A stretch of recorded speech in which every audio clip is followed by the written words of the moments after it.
Greetings and welcome to another edition of The Great Goddess. Praise be to Goddess. Praise be to Goddess. Well, here it is, another Wednesday, and the holiday season is upon us. Yes, it's Halloween. And Halloween is largely American celebration that's celebrated by many throughout the world. They tend to like Halloween in Japan also. So I know that there's some Halloween fans in Japan, but Halloween, an American celebration and celebrated by Americans, and also sometimes overseas, occasionally they will celebrate Halloween in the British Isles. But mostly it's an American phenomena, and Halloween wasn't always Halloween. Once upon a time, Halloween was Samhain. And Samhain is a pagan holiday that was celebrated since ancient times. And we know just a little bit about Samhain. We know that there was bobbing for apples, and that it was celebrated with dressing up as ghosts and ghouls in the night time to ward off evil spirits that were supposedly haunting the outdoors at that time of year. That at that time of year the veil thinned, and because the veil was thin, the ghosts and ghouls and goblins could pass through the veil to our world and were wandering the streets.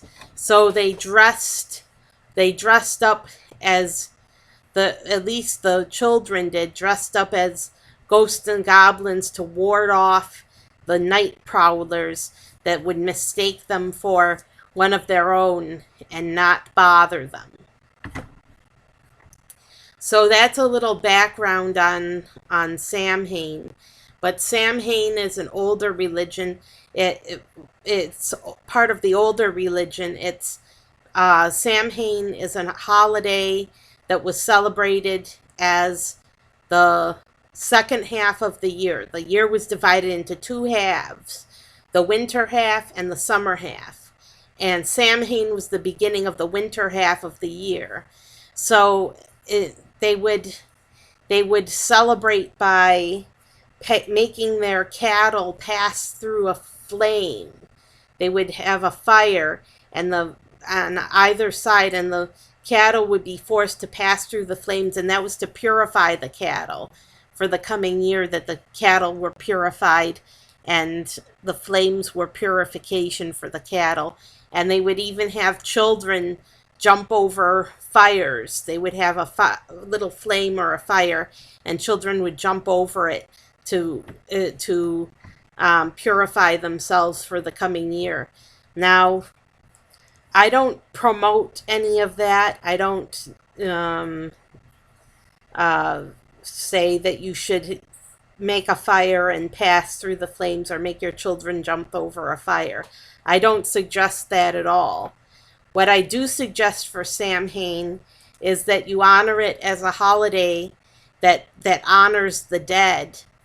And it is a holiday for the dead. And it's for all the dead, not just your relatives, not just people you know. It's for all the dead. So on Samhain, I suggest praying for the souls of the dead ones. Pray for the souls of your dearly departed ones, and for all the dead, even the ones you don't know. Just pray for the dead on Samhain, and you can celebrate it with a Samhain party. You can have a Samhain party at your own private residence that where all the treats are accounted for and there's no tricks. There's no needles or lipstick stuck into the candy. It's all it's all good. It's all good candy. It's all candy that you know it was your own candy that you accounted for. And you can invite the neighbor kids, you can invite them over, and you can have your own kids at the party and the neighbors, and keep it real quiet and low key. It's just a quiet little party with the kids in costume, and you can have um, party games like dunking for apples. Or if you think that dunking for apples is unsanitary, you can um, have games like pin the tail on the donkey, or pinatas. Pinatas are always a hit at any party. So plan ahead and have yourself a happy holiday. Enjoy Samhain with your friends and family, and I'll see you next time.